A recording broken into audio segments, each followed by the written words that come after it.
സ്ഥലം വേണമെങ്കിൽ നീ കുറച്ച് മേടിച്ചോട്ടെ. അത്രയ്ക്ക് വീട് എടുക്കുന്നുണ്ട് ഇവിടെ, ഒരു കാര്യമില്ല. അത് പോയിന്റ് കുറച്ച് ഓവറാ. വീടൊക്കെ വെച്ച് ഫ്രഷ് ആണ്. അയ്യേ അയ്യെന്നാ ഭയങ്കര ഡിമാൻഡാണ് മാനിപ്പോ ഇവിടെ. ആൾക്കാർ ഇതിപ്പോ കണ്ട് എടുത്തോണ്ട് വന്നു നോക്കും. അല്ലേ ഉടുപ്പൊക്കെ ആയിട്ട് പോണ പിന്നെ വിൽക്കാനായിരിക്കില്ലല്ലോ കാട്ടില്. ഭയങ്കര ചൂട്. കുളിക്കാൻ പോയാലോ? ഞാൻ കുളിക്കാൻ ചൂടെടുത്തിട്ടാടി 2 ദിവസമായിട്ട് കുളിച്ചിട്ടൊന്നുണ്ടായിരുന്നില്ലല്ലോ. എന്നാ നീ വാ, നമുക്ക് കുളിക്കാം. ഞാൻ അല്ലെങ്കിലും വരും. വാ നടക്ക്, കുളിക്കണ്ടേ? നീ വരണോ? അടിപൊളി സ്ഥലല്ലേ ശരിക്കും. ചിക്കനും പൊരിക്കാം. ചെറിയൊരു വഴിയെന്നേ പോരാ. ഇതെങ്ങോട്ട് ഓർഡർ?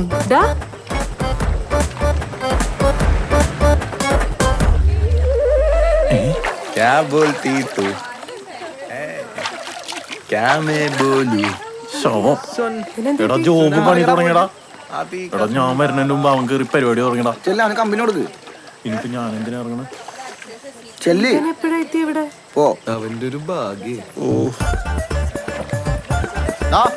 എന്ത് പരിപാടി എന്നെ കൊണ്ടോ? അതെന്തോ തലക്കേണ്ട അവരുടെ അവർക്ക് കൊടുക്കും. കുളി മുടക്കിയപ്പോ നിനക്ക് സമാധാനമായല്ലോ. സോപ്പട്ടി അവരെ ഞാൻ കൊടുത്തോളാം.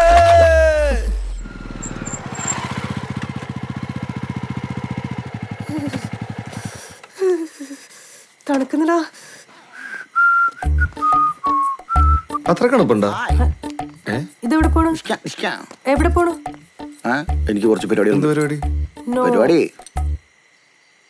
ഇല്ല. എടാ വെള്ളടിക്കണം. എടാ തണുപ്പ് മാറ്റണ്ടേ? പരിപാടിക്കട്ടെ. ഞാൻ പോട്ടെ. എടാ പറഞ്ഞു കൊടുക്കടാ. എടാ റമ്മ ഏതാ വിസ്കി ഏതാന്ന് അറിയാൻ പാടില്ലാത്തവരാ ഇവന്മാര്. മലയാളിക്ക് അപമാനമുള്ള ദൈവമേ.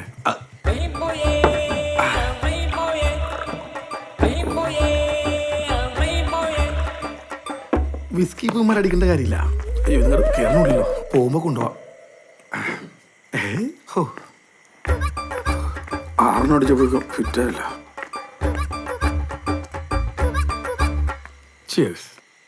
ഇവിടെയുള്ള ആൾക്കാരൊക്കെ പകലാണ് വെള്ളോടി. അതെന്താ അവർക്ക് പണിക്ക് പോണ്ടേ? അതാണ് മെയിൻ പണി. കുടിച്ചോ, ഊതി ഊതി കുടിച്ചോ. ആൾക്കാർ കട്ടൻ ചായ എന്ന് കരുതിക്കോട്ടെ. अरे शाम, ये पीने के लिए तुम लोग इधर आया क्या? ये लो, ये तो ज्यादा मजा आएगा. Bro God bless you bro. എങ്ങനെ ഉണ്ടാ? അത് കൊള്ളാം. Bye bye. अब ऊपर बैठो. नहीं शाम, हम लोग इधर ऐसे ही बैठता है. ഊതി കുടിക്കട്ടാ. ഞാനും കൂടെ നോക്കടാ. ഒരു പഫ് വേണം. അതെ, ഒരു പെയിന്റിംഗ് കാണിച്ചു തരാം. ഇതെങ്ങനെയുണ്ട്? ഇവളെന്താടാ?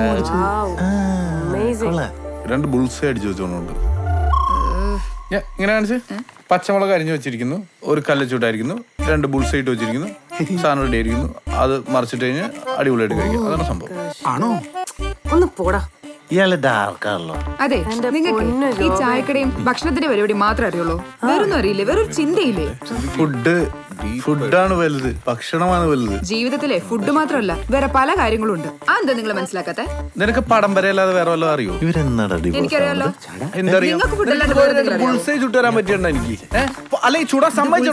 നിങ്ങളോട് ആരാ പറഞ്ഞേ? നിങ്ങൾ മാത്രമല്ലേ പറയുന്നുള്ളൂ, ഇവരാരും പറയുന്നില്ലല്ലോ. അതെ, ഇതൊക്കെ മനസ്സിലാക്കണമെങ്കിൽ കുറച്ച് കലാബോധം വേണം, കുറച്ച് ഭാവന വേണം. കാര്യമില്ല കേട്ടോ. മനസ്സിലാക്കി വെച്ചിരുന്ന കൊള്ളാം. കലാബോധം ഇല്ലാത്തവൻ ഖജറാവ് കാണാൻ വന്നേക്കും. അതെ, നിങ്ങൾ ഭയങ്കര ഡാർക്ക്. നിങ്ങൾ എന്നെ സപ്പോർട്ട് ചെയ്യാത്ത എന്താണ്? അവക്ക് കഴിവില്ലെങ്കിൽ ഞാനത് പറയണ്ടേ അവളോട്?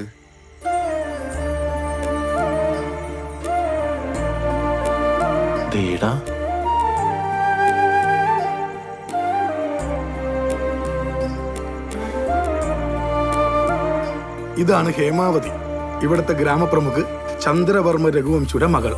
അതിലും നല്ലത് ഹരിചന്ദ്ര രഘുവംശയുടെ പെങ്ങൾ എന്ന് പറഞ്ഞിരിക്കും. അവരൊക്കെ ओ जी, हरिचंद्र रघुवंशी इधर का ग्राम प्रधान. वो बहुत खतरा है जी. ഈ പേര് നിനക്ക് പറയാൻ പറ്റുന്നുണ്ടോ? ഹരി ഹരി ഹരി മുരളീനോ? പറ്റുന്നില്ലല്ലോ. സാധനം നല്ലതാ. അതായത് ഈ ഹരിചന്ദ്രൻ രഘുവംശി ഇല്ലേ, അയാളാണ് ഈ ഗജരാഹുവിന്റെ അപ്പുറത്ത് ഒരു ലോകം ഉണ്ടെന്ന് കണ്ടേക്കണ ഏക ആൾ.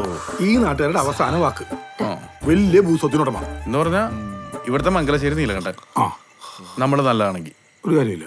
അല്ലെങ്കിൽ മുണ്ടക്കൽ ശേഖരൻ. പക്ഷേ ഉണ്ടല്ല ആളെ ഒന്ന് കാണണം. എന്തിന്? വെറുതെ ഒന്ന് കണ്ടോ, തോക്കൊക്കെ ഉണ്ട്. അതിപ്പോ പോലീസുകാരുടെ കയ്യിലല്ലേ? ഒട്ടുമില്ല.